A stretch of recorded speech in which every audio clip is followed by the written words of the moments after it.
Hello and welcome to Rocky Mountain Movies. I'm your host, Rocky Mountain Brock, and welcome to Book versus Movie, where we look at the Diary of a Wimpy Kid series and try to answer the question, which is the better Greg?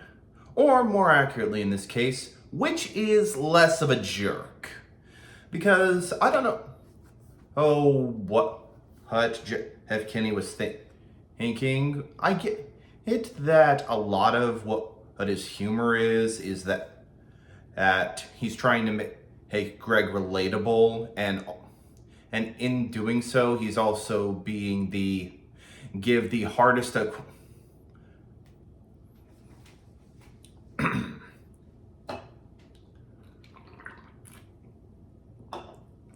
give the hardest task to the laziest person, and they'll figure out the easiest way to do it. So let's get down to it. Book versus movie. Now, the movie, of course, starts off with Roderick pranking Greg into waking up in the middle of the night. This is relatable and actually starts off pretty good. No, pointing out that had his older brother picks on him, and then he's about to start middle school. And a lot of the first few minutes of the movie and a lot of the first few pages of the book are pretty similar. They're definitely told in a different order, but it's the same prospects. Greg thinks he's destined to be famous. Of course, I feel the movie, again, does this a little better with his grandiose fantasies of being on billboards and such, while Greg in the book, despite it being the original source material, never points out why he is going to be famous. Just that he is. But yes, there's also the going into middle school and how he hasn't exactly gone through puberty yet, and he's mixed with a bunch of people who are, and how everything is just a weird transition period for everyone. And it's told in a decently relatable way.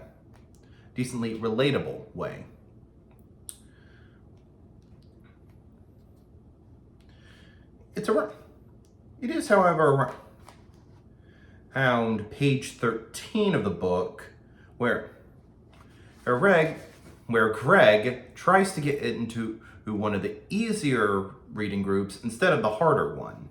It's the first part where he points out that he tries to lower the bar so he doesn't have to do as much work. The first idea that he is lazy.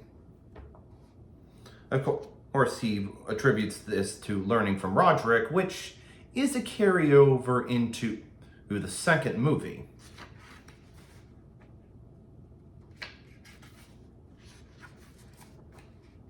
Let's keep going. Yes, the Rowley wanting to come over and play. Now again, I do feel like the movie does this a little better. Because one, it points out how they are in that weird transitional period where you can't say that you play, you hang out. And of course you have the jerk who's going to point it out. Now in the book, it just basically points out how Greg feels sorry for Rowley for not being able to make friends by himself and being a perpetual kid. However, the book also points out that because he can never how his older brother can pick on him, but he can't pick on their youngest brother, he instead recycles all of Roderick's tricks onto Rowley. While the movie does a better job of pointing out that Rowley is slightly less mature than everyone else.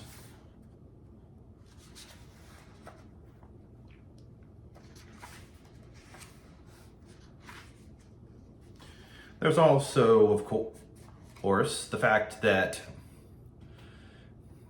Greg's dad can't actually unplug any of Greg's video games because he has no clue how they work. That's the same with both of them. Running through the sprinkler trick to trick his dad into thinking he's been out sweating and doing physical activity. That's something both of them do. The Fregly's secret freckle. That one the movie does better. Just the fact that he's showing it. The Roderick's in a band, and the mom thinking they can all become a family band. That's a carryover into the Hackett movie, and done better. But here's something that the movie's completely skipped over. The idea that Greg took one of Roderick's CDs, while Rowley got a cassette player, and they were going to listen to the heavy metal during recess. However, Rowley, in typical Rowley fashion, completely forgets the batteries, so they can't listen to it anyway. So they just make a game out of trying to shake the headphones off their heads.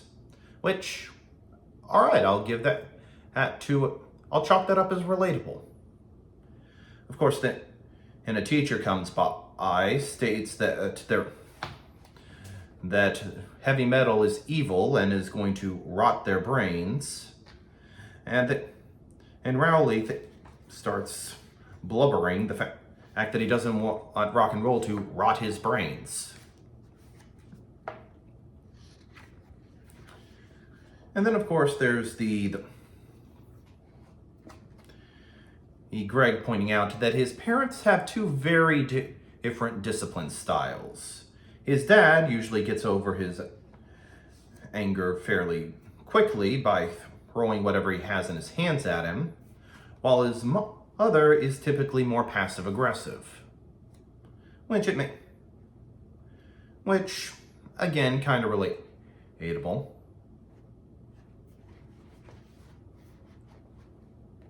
And then, of course, but then we bring up the Manny gets into one of Roderick's biker magazines. Now in the book, it's just an incident that happens, and Roderick has to instead write out his answers rather than admitting them out loud to the band. The movie makes this intentionally Greg's fault by putting a Tootsie Roll in the magazine so Manny would get it. While I find the scene a bit funnier when he's confronted by his entire band, it does make Greg a little less likable that he's doing this intentionally. And it's all supposed to lead to the fact that he has what he calls a personal victory and has no one to share it with. Which, again, and it kind of makes for the fact that you are trying to make Greg look good, and it's hard to do so. Let's keep going. Yes, the books of Greg running for treasurer. Now that was humorous. The fact that he figures that instead of actually running for president, like everyone wants to, and would feed into the idea that he wants to be famous, he says treasurer, because that's the person who actually controls the money, and of course goes on a complete power trip. Saying that he'd get all the cheerleaders a limo while rejecting anything the jocks ask for. And of course, instead of doing positive posters or, say, dynamic ones highlighting him or making him look good, he immediately goes on the attack a act against his rival. Like, do you want this guy as the treasurer, or yeah? And that, of course, was the last point. So yeah.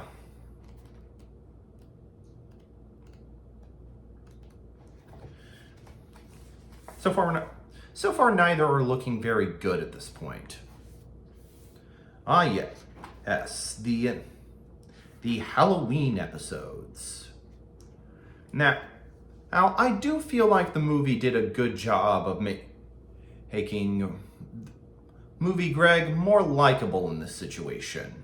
The idea that he's just going trick or treating. He gets spooked by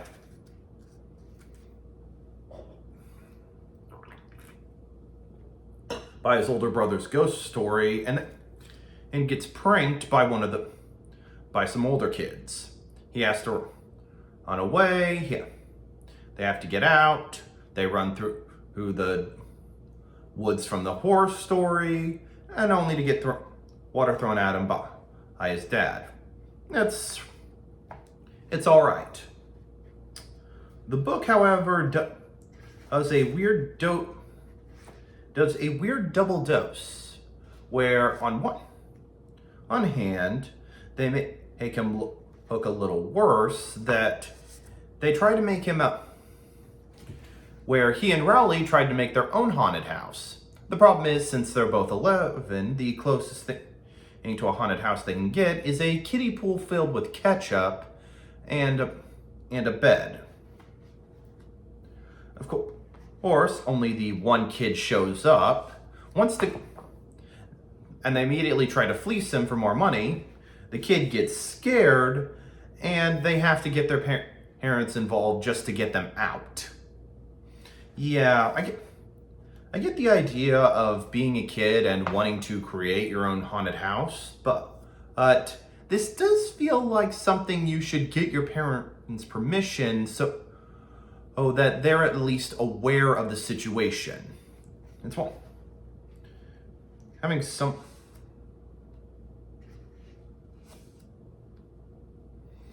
All right. Then of course. Oh, the book also does the funny thing.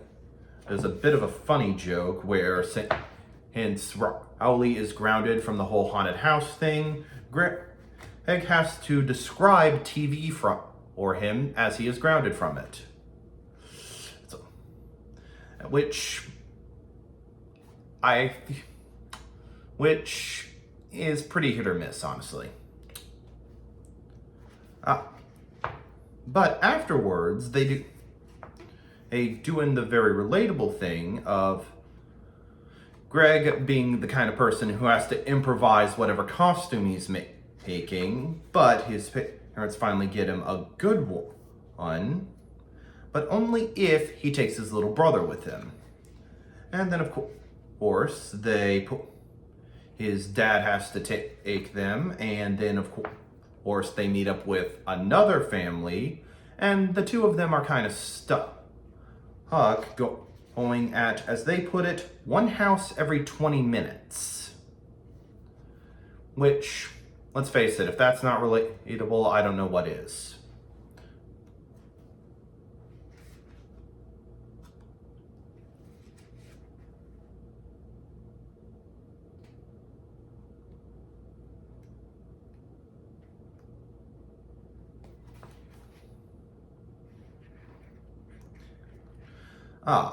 And now, of course, we get to the big Halloween part.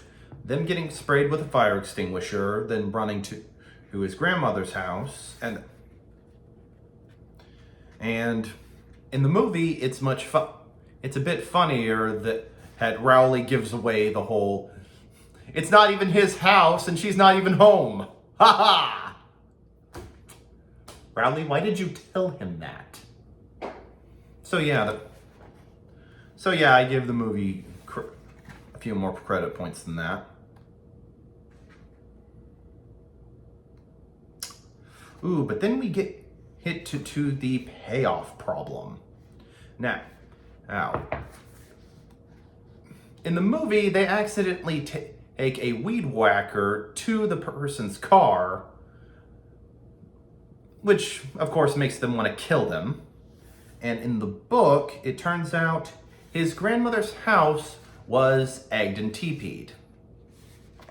So yeah, that does point out the fact that Greg doesn't actually end up helping cleaning up that mess kind of adds to the whole he's not a very good person, which actually takes away from his point. Oh, and here's what he says to it. But on the bright side, Grandma is retired, so she probably didn't have anything planned for today anyway. Oh, no. Do not like that. And now for the PE portion. You remember that Greg decides to join up the wrestling unit. Greg thinks this is going to be like professional wrestling, the WWE, and thinks he'll actually be good at it. Instead, of course, he gets to the point where it's actual wrestling, and as it turns out, he is the skinniest person there, so he can only wrestle with Fregley. And of course, Fregley turns out to be incredibly good at it, and pretty much beat him up. That's humbling. The fact that of the two skinniest people there, you're the one that gets beat up. I honestly like the movie where the two of them start wrestling and Fregley actually gets a win, because he is portrayed as the weird kid, the lowest of the low, and this is the one time he actually feels in the spotlight. So while I don't think that makes Greg inherently look better, it does make the movie more enjoyable.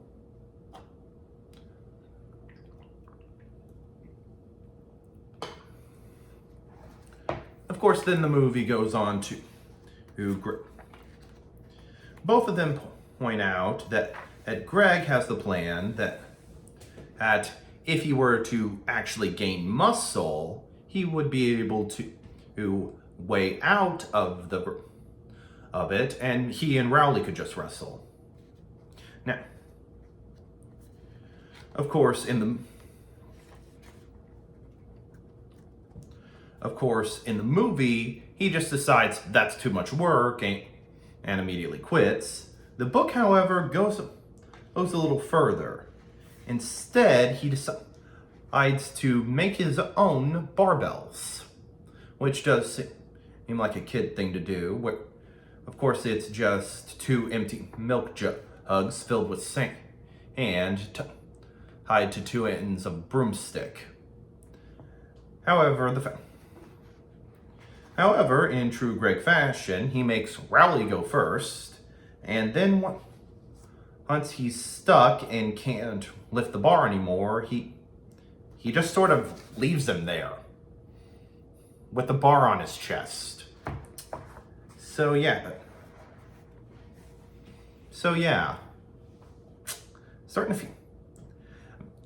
We're starting to see a pattern here. And it is only about 92 pages into a 217-page book. Not even halfway there yet, and he's kind of leaving one of his friends to die. And for those in the hate room, you gotta be able to trust your spotter, and if you are a spotter, be a good one. I mean, please. Yes, page 95. We get to the play arc. Now, in the book, it's considered a bit more relatable that Greg doesn't want to be a part of the musical because he instead, because he thinks he's going to be humiliated. Now in the movie, he wants to do it to gain popularity, which again, the movie does a little bit better job, showing that he is in fact talented and would do well if he were to become a theater kid. The book, however, he doesn't want to, and I can relate either way. But it does point out, but the other one does fit more into the I'm going to be famous one day motif, while the other one fits into the more relatable I don't want to be a part of school functions if I don't have to problem. In a way, I do feel like both the movie and book succeed, but in different ways. So,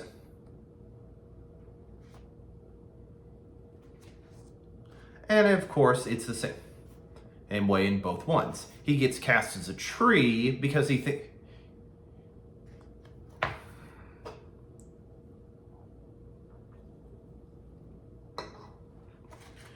thinks he's going to be able to throw apples at Dorothy. Of course, the movie does a bit of a better job with the whole why he'd want to do that, considering the popular girl, or whatever we're calling Patty at this point, is pretty much bullying her way into the lead. So it would make sense that he wants to throw apples at her.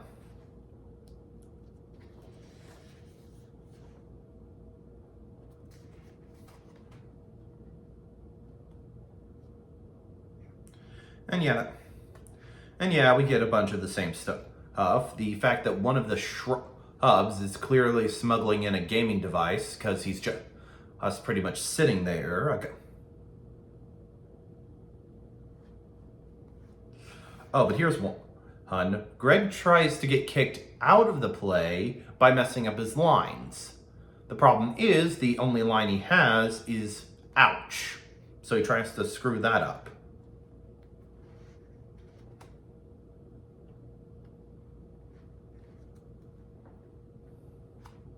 And yeah, same for book and movie. One of the kids trips over something because he doesn't have armholes and chips one of his teeth.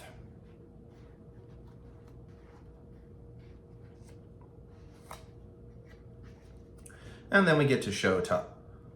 We start seeing Roderick's gonna screw with him by recording the entire thing just to humiliate him with it later.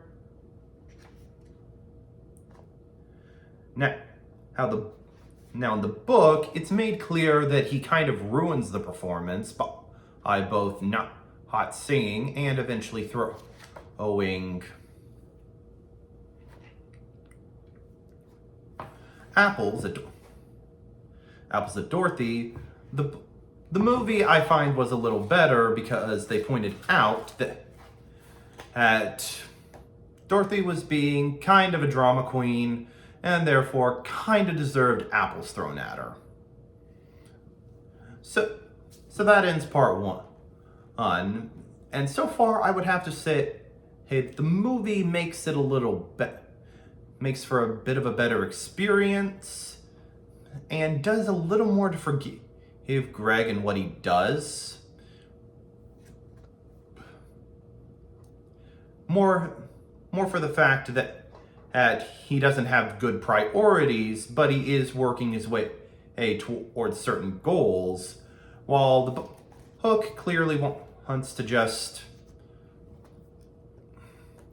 he's just sort of lazy. So far the movie's winning, but can the book come back? I'm Rocky Mountain Brock, and God bless.